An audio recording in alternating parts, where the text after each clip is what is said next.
lebih kurang 40 menit saya dan saudara Fadel Al-Fajar Bajide sudah di BAP, dimintai keterangan oleh penyelidik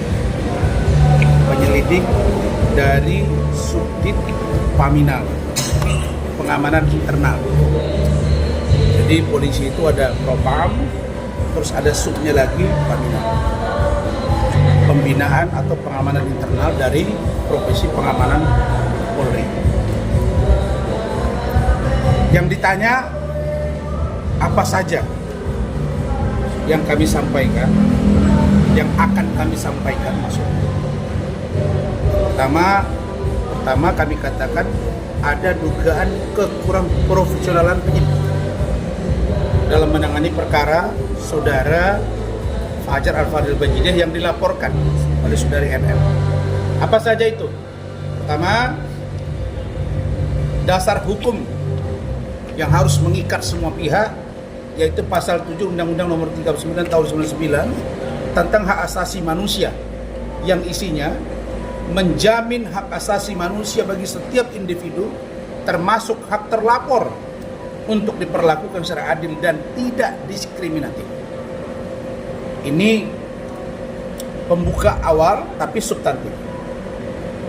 Kemudian apa yang kami rasa keberatan dengan dugaan ketidakprofesionalan itu? Pertama, kami sudah mengajukan surat atau menyampaikan agar diperiksa saksi adecas yang meringankan, termasuk memeriksa dokter yang sudah melakukan USG kepada LM alias Loli yang menyatakan negatif. Kami minta diperiksa, itu tanggal 4 Oktober sudah kami ajukan suratnya. Kemudian tanggal 23 Oktober juga kami ajukan suratnya. Dan bahkan kami perkuat tanggal 25 Oktober. Waktu itu saya baru kembali dari Kuala Lumpur. Saya juga kirim surat dan menyampaikan agar segera periksa Martin Bajide, kakak kandungnya saudara Fadel. Karena dia juga tahu cerita bagaimana Loli itu sejak dari pacaran dengan Fadel, masih di UK, sampai datang ke Indonesia, sampai tinggal di rumah calon istrinya saudara Bintang, sampai dibawa ke rumah orang tuanya, sampai dia akhirnya pindah kontrakan di apartemen di Bintaro. Kami juga minta agar diperiksa Bintang Bajide, karena dia tahu. Kemudian Liliana, kemudian ibu atau Mama E dari UK, kemudian ibu JF dari UK, Inggris, kemudian saudara Lopez, anak kandung dari ibu JF atau kakaknya Mama E di UK, kemudian Bapak Nahar, Deputi Perlindungan Anak, Kementerian Pemberdayaan Perempuan dan Perlindungan Anak Republik Indonesia. Kemudian Ibu IC Margaret Robin, Kepala Biro Hukum Kementerian PPA Republik Indonesia. Kemudian Ibu Lani Ritonga dari Kementerian PPA, itu Asisten Perlindungan Khusus Anak Kementerian PPPA. Kemudian saudara Denny Sumargo. Kenapa penting Denny Sumargo? Karena Denny Sumargo sudah mengundang kedua belah pihak. Pihak Loli, Fadel itu datang. Sebelumnya ada juga undangan ke NM. Ini penting, ya. Jadi jangan Denny Sumargo ke Farhad Abbas dia datang, ke sini masih datang juga dong. Kemudian ahli, kami sudah ajukan agar dokter yang memeriksa USG saudari LM atau Loli itu berinisial PB agar diperiksa di BAP. Ditambah dengan ahli pidana, ahli perlindungan atau hak asasi manusia dan juga ahli kesehatan. Itu poin pertama. Poin yang kedua,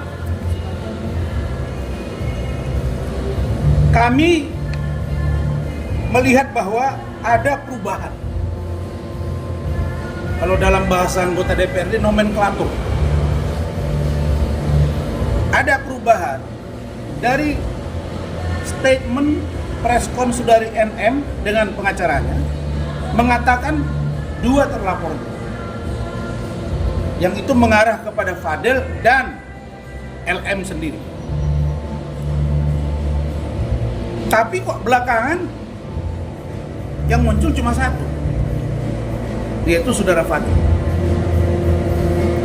Poin 2. Poin 3, kami melihat belakangan pasalnya nambah. Ingat ya, pasal yang dilaporkan NM kepada Fadel dan kami duga 1 orang lagi adalah LM adalah pasal 76D Undang-Undang Perlindungan Anak dan pasal 75 Undang-Undang Kesehatan.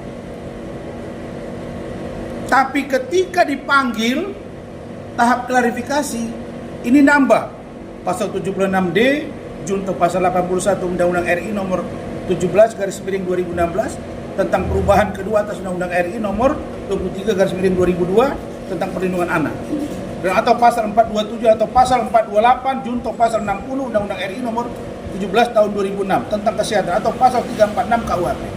Banyak banget. Ada apa ini? Baru periksa 1 kali, klarifikasi, tapi panggilannya udah berubah-berubah. Nah, ini yang menimbulkan kecurigaan kami, apakah ini bahagian dari upaya kerjasama jahat yang kami duga dilakukan oleh pihak-pihak tertentu. Apalagi kami mencermati sejak kemarin, belakangan ini sudah jarang saya lihat, hampir tiap hari pengacaranya ada di sana. Saya nggak tahu, saya susah membedakan yang mana kasih humas, yang mana pengacara. Kemudian kami minta agar gelar perkara khusus segera dilakukan. Surat kami ke Propam sudah kami sampaikan, ke Wasidik, Kabak Wasidik Polda Metro Jaya sudah kami sampaikan, dan kami minta agar Bid Propam untuk mantensi agar dilakukan gelar perkara khusus. Kenapa? Karena kami penting. Sampai hari ini kami belum lihat bahwa saudari NM dengan Loli belum pernah duduk bersama bicara. Apakah mereka sudah baik hubungannya atau masih seperti dulu? Ini perlu kami tahu. Karena itu kami minta Propam beri ruang agar kami juga bisa bertemu. Bukan mau mempengaruhi LM, bukan mempengaruhi Loli, bukan. Kita mau tahu. Kenapa? Karena kami meragukan keterangan dari NM yang katanya Loli itu menyesal berhubungan dengan Fadel. Begitu Pak ya? Kami meragukan itu karena Fadel tidak percaya dengan itu. Nah, nanti biar dijelaskan Fadel. Kemudian ketika kita menerima panggilan klarifikasi, itu hanya waktunya 2 hari. Rabu diterima, Jumat diperiksa. Untungnya beliau ini waktu itu masih kurang sehat.